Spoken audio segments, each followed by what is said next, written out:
दिए में जो फूल बत्ती लगती है, गोल बत्ती लगती है, गोल वाली, ये बत्ती हमेशा कोई विष्णु भगवान की पूजन कर रहे हो, शिव जी की पूजन कर रहे हो, कोई अन्य देवता का अगर आप स्मरण कर रहे हो तो गोल बत्ती लगाई जाती है। भगवान के मंदिर में पूजन कर रहे हो तो गोल बत्ती लगाएं। लंबी बत्ती, लंबी वाली जो बत्ती होती है, लक्ष्मी की पूजन में, देवी पूजन में, जितनी भी माताओं की आप पूजन करोगे, जितनी भी देवियों का आप स्मरण करोगे, उसमें लंबी बत्ती का प्रमाण है। पितरों की पूजन में लंबी बत्ती का प्रमाण है। पितरों को कभी गोल बत्ती नहीं लगती। आप मटके के पास में, परिंदे के पास में, जल के पात्र के पास में कोई भी अगर दिया लगाएंगे तो वहां गोल बत्ती रखकर लगाएंगे तो घर में लक्ष्मी नहीं टिकेगी।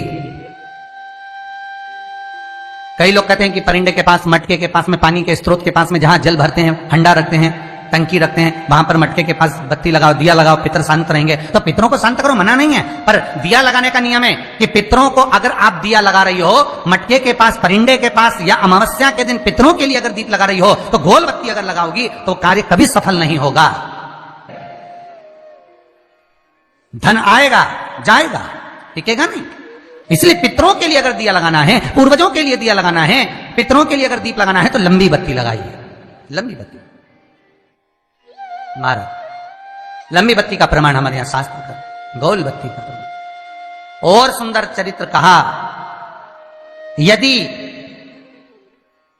आपके जीवन में बहुत ज्यादा लक्ष्मी से तकलीफ है, कष्ट बहुत ज्यादा है, या इसलिए शायद कहा जाता है कि भगवान को सर्वश्रेष्ठ कौन सा चंदन अच्छा लगता है। आपको पहले भी कथा में कहा, आगरा की कथा अगर किसी ने सुनी होगी तो उसमें वर्णन किया।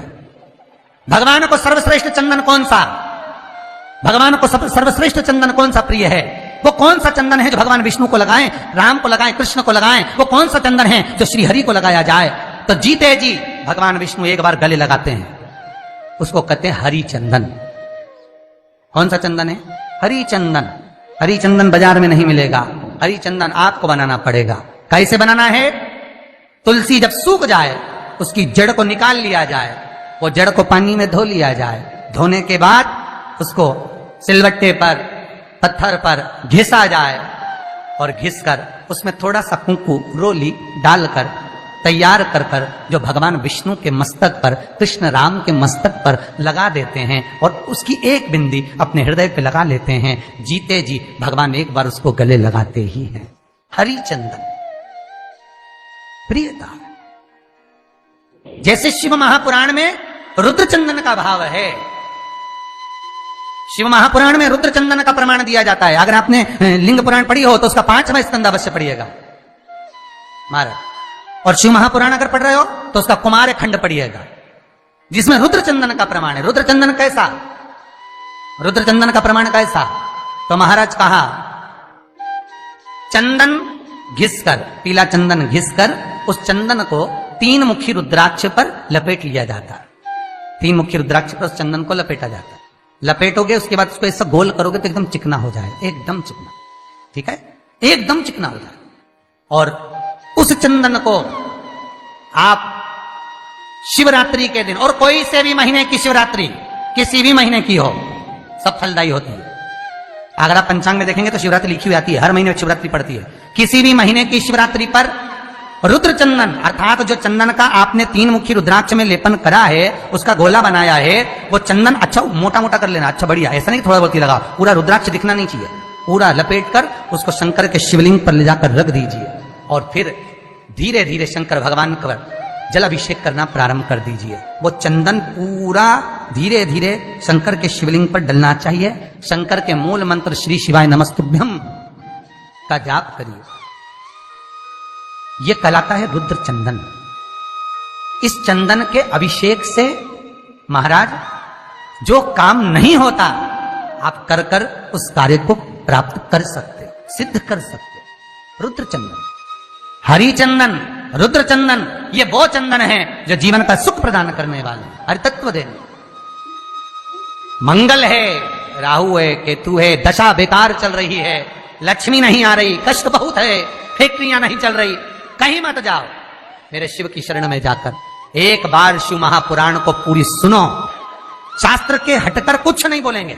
जो शास्त्र सम्मत है, स्कंद पुराण में, विष्णु पुराण में, नर्मदा पुराण में, लिंग पुराण में, शिव महापुराण में, भविष्य पुराण में जितनी जितनी बातें लिखी होती है उसको छाट छाट कर लेकर आते हैं, आपको बता देते हैं कि आप ये कर लो, उससे फायदा मिल जाएगा। कोई ज्योतिषी नहीं, कोई कुछ नहीं, बस केवल भजन करो, शंकर का अनुमोदन करो और विश्वास रखो शंकर पर, तो किसी को 1 रुपया देने की जरूरत नहीं पड़ेगी। भजन करो, विश्वास शंकर पर रखना, जन्म मरण और परण वो देगा, सुख वो देगा, समृद्धि वो देगा। जिसके घर में बहु रिद्धि सिद्धि हो, जिसके घर में अमोद और प्रमोद पोते हो, जिसके घर में शुभ और लाभ दरवाजे पर बेटे बनकर विराजमान होते हो, जिसके घर में स्वयं अखंड सौभाग्य देने वाली पार्वती हो, जिसके घर में लक्ष्मी देने वाली लक्ष्मी बेलपत्र के पेड़ के नीचे झाड़ू लगाती हो, जो स्वयं सरस्वती को स्वर प्रदान करता है वो शंकर है।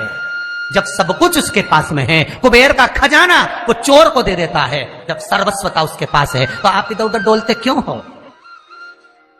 क्यों डोलो? उस पर विश्वास रखो। वो शंभु, वो शंकर, वो त्रिकालदर्शी, वो कैलाशी, वो अविनाशी सुख देगा, आनंद देगा।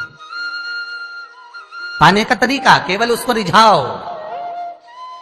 जो मंदिर आपसे दूर हो, जिस मंदिर में कोई नहीं जाता, जिस मंदिर में कोई दिया तक नहीं लगाता, उस मंदिर में तुम जाओ और उस मंदिर में एक दिन जाकर प्रकाश कर कर आना, एक बार दिया जला कर आना, मंदिर की सफाई कर आना, शंकर जी पे जल चढ़ाकर उनको स्नान कराकर, कोई पत्ती पेड़ पौधे की पास में तोड़ के चढ़ाए आना। 2-4 बार कर कर देखना कितना शांति, कितना धीरज, कितना आनंद, कितनी समृद्धि, कितनी लक्ष्मी मिलती है। तुम करोगे तुम्हारा पेट भराएगा, हम करेंगे हमारा पेट भराएगा। स्वयं करिए।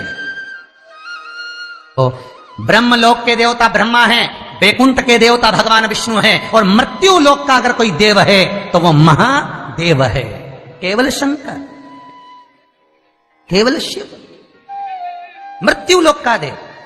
अभी एक विचार करो, तुम्हारे घर में अगर थोड़ी सी तकलीफ आई तो सबसे पहले अमेरिका में लड़का रह रहा वो आएगा क्या? पूना में बच्चे रह रहे हैं वो आएंगे क्या? इंदौर में बेटी रह रही वो आएगी क्या? उज्जैन में कोई रह रहा है वो आएगा क्या? सबसे पहले वो आएगा जो तुम्हारे घर के पास होगा या घर के करीब में होगा, बिल्कुल लगा हुआ होगा या घर में होगा। अब आप कहां रहते हो? जितने लोग कथा सुन रहे हैं सही बताना, कहां रहते हो? पृथ्वी पर मृत्यु लोक में रहते हो। और पुकार किसको रहे हो? ब्रह्मलोक में। पुकार किसको रहे हो? वैकुंठ लोक में। पुकार किसको रहे हो? इंद्रलोक में। और जो घर के घर में रह रहा है, जो तुम्हारे पास में रह रहा है, जो मृत्यु लोक में रह रहा है, उसको तो बुला ही नहीं रहा। कई लोग कहते हैं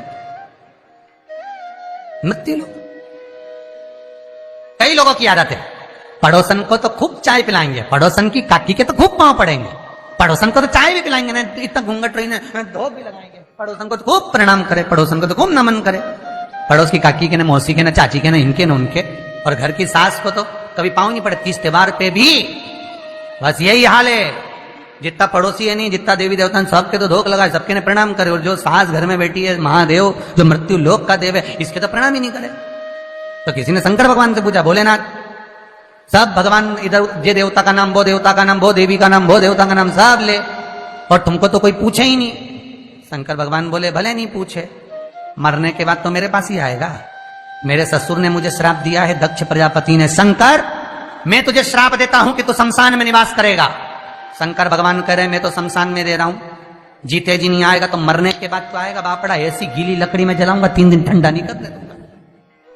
हाँ मेरे पास, कब बताऊं तेरे। और तुम देखना 3 दिन तक ठंडा नहीं हो, पानी डाल डाल के ठंडा करना पड़े, जब जाके राख में से वो हड्डियां बटोरना पड़े। शंकर जी ने ठंडा करे, जपा दुनिया को जपा, मुझे भूल गए। जो करीब में है पहले उसको बुलाओ, साथ वो देगा। जो तुम्हारे पास में है पहले उसको बुलाओ, ले जाकर हॉस्पिटल तो छोड़ ही देगा। मृत्यु लोक का देव महादेव शंकर है।